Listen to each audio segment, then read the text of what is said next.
Alors Ismaël, salut, on est ici à Édimbourg.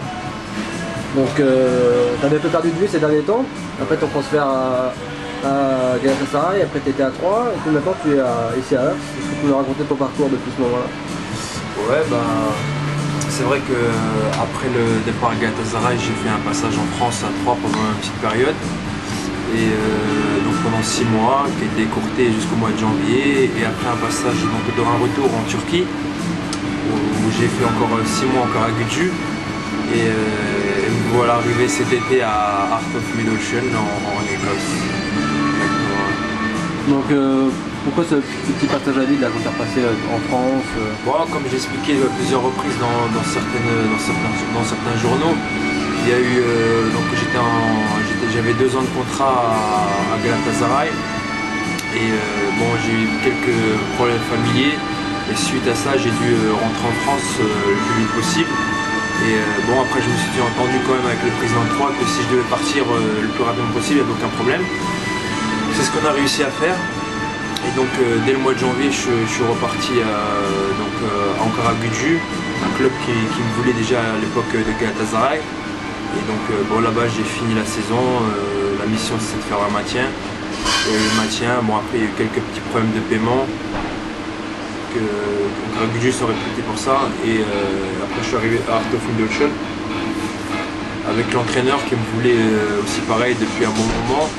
Et donc on a réussi à s'entendre cet été et puis donc j'avais une priorité d'essayer de revenir dans un championnat un peu plus médiatisé comme l'Écosse, comme l'Europe, et puis bon, c'est ce que j'ai réussi à faire, Dieu merci, et puis me voilà arrivé ici pour 2 saisons en championnat.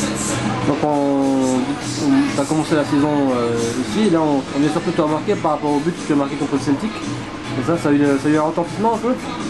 Ouais, bien sûr, c'est sûr que j'ai eu la chance de marquer contre Celtic, c'était un match qui était un peu plus médiatisé que les autres, donc c'est pour ça que j'ai eu une petite chance.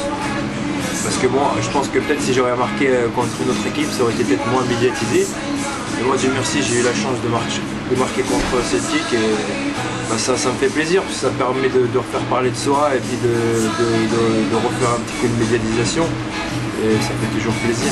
Justement, donc comment ça se passe à Hearts que je trouve Pour l'instant ça va, ça se passe bien. Moi je suis un peu déçu au niveau des performances avec l'équipe parce que bon, on est 5e au classement, on a pris un peu de retard sur le peloton de tête. Par rapport à ça je suis un peu déçu parce que franchement on avait les capacités de faire quelque chose de mieux je pense cette année.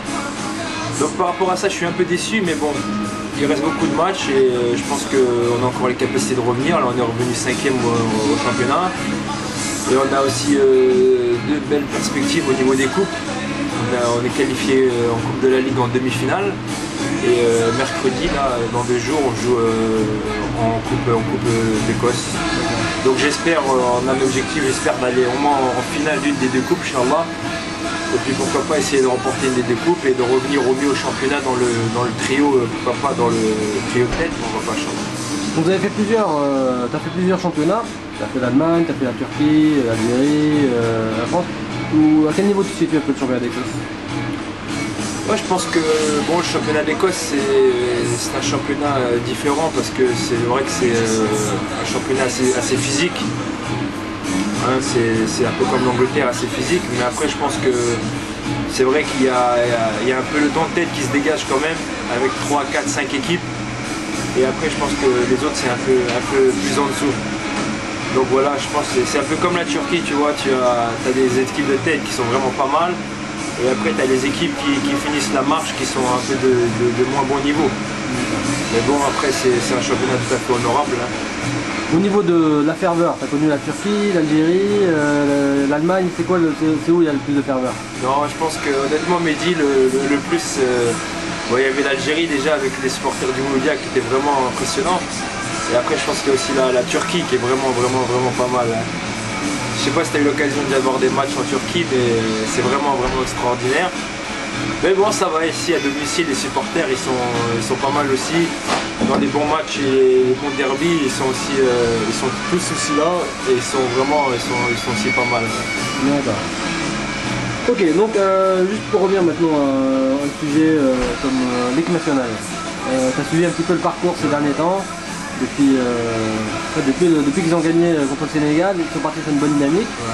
L'Égypte et la qualification. Qu'est-ce que tu penses de ce parcours? Bah moi tout d'abord, déjà je les félicite, parce que moi avant tout je suis un Algérien et ça fait vraiment plaisir quand j'ai suivi de très près les performances et les résultats. Donc je tiens à les féliciter, ça fait vraiment plaisir. C'est vrai qu'ils sont partis sur une bonne dynamique et ce qui a permis de se qualifier à la CAN et à la Coupe du Monde.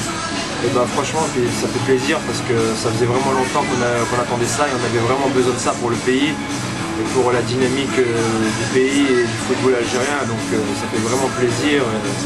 Je tiens à féliciter tout le monde. Justement, toi en tant que joueur algérien, est-ce que tu ressens que le joueur algérien, sa cote a augmenté ou Ouais, bien sûr, tu sais, même ici, tu vois, les Algériens sont très respectés maintenant. Et déjà avant, mais là en plus de ça, ça a fait parler beaucoup d'Algérie, je pense, ici et dans le monde entier.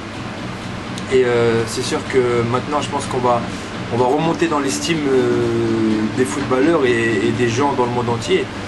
Et c'est vrai que maintenant, on peut voir que les joueurs algériens évoluent maintenant dans de très bons clubs. Et je pense que c'est vraiment essentiel pour le développement du football algérien.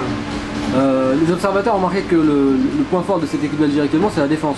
Qu'est-ce que tu en penses? Ouais, c'est vrai. Bah, je pense que de toute manière, Mehdi, pour qu'une équipe ait de bonnes performances, il faut qu'elle ait une bonne assise défensive. C'est la base du football, je pense. Ne pas prendre de but et en marquer un de plus que les autres. Donc forcément il faut avoir une bonne assise défensive. Et là je pense que c'est vrai que l'Algérie a une bonne assise défensive, la preuve elle l'a prouvé, ils n'ont pris pas beaucoup de buts et ils sont solides et à tout moment on peut faire la différence avec des bons joueurs offensivement. Donc c'est sûr que c'est l'essentiel pour une bonne équipe. D'accord. Toi par rapport à l'équipe nationale, tu as l'ambition de revenir rapidement en équipe nationale. Comment toi tu vois les choses? Ouais, Charles, bon, c'est sûr que moi en venant ici c'était un objectif d'essayer de retrouver l'équipe nationale parce que depuis mon départ en Turquie c'est vrai que j'avais l'impression que j'avais été un peu oublié et j'avais parlé avec mon agent et que j'avais une priorité d'essayer de revenir dans un championnat un peu plus médiatisé. C'est ce qu'on a réussi à faire et aujourd'hui je travaille dans mon coin tranquillement. Et je suis patient, je travaille, Dieu merci, là tout se passe bien, j'ai joué tous les matchs ici avec Art of Middelschen, j'ai réussi à marquer un but et j'essaie de travailler dans mon coin et de revenir. Et je sais que ce ne sera pas inaperçu sur Charles. C'est encore la Coupe du Monde dans pas longtemps? Ouais, bien sûr, c'est sûr que... Ça reste dans un coin de ta tête? Ouais, bien sûr, mais tu sais, il faut être honnête. Et pour moi, c'est une motivation supplémentaire. Et sans te mentir, je travaille tous les jours pour réussir à aboutir à cet objectif. Maintenant, je sais que ça va pas être facile, je sais qu'il y a du monde, je sais qu'il y a de la concurrence. Mais voilà, je suis dans mon coin, je taffe, je fais pas de bruit et j'espère que Inch'Allah ça passera pas inaperçu et que pourquoi pas le coach Sadan essaiera de voir des performances et s'il juge que je suis apte à rentrer dans ce groupe, ce sera un plaisir pour moi. Ok, bah on te remercie.